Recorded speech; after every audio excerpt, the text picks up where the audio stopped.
Her message was about bullying, how to detect it, and how to stop it from occurring. News 8's Noel Gardner has more. Mushami Robinson has been sprinting for 13 years. She won gold medal in the 2004 Athens Olympics. Robinson is also a high school teacher and a U.S. ambassador with the Hurt No More campaign, an empathy-based bully prevention program. Robinson is teaching compassion to kids at Windsor High. Have a good group of friends, support one another, do the positive things, go to school, be respectful to authority, try to encourage inclusion to all students. If someone sees someone down, pat them on the back, ask them how their day's going.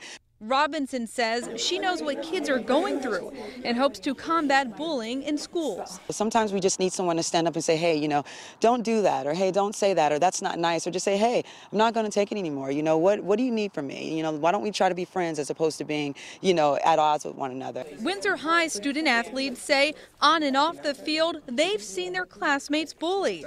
They tell us Robinson's message is empowering. Her being a teacher makes me feel like there are people that care. So I think that's what was most important. Her coming from a school, seeing students go through things and not just going home and ignoring it.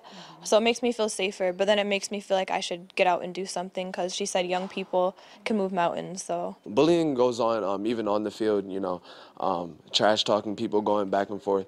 But if you're the player that, turns the other cheek, goes back and, gets them on the track or on the field, you'll definitely be respected more.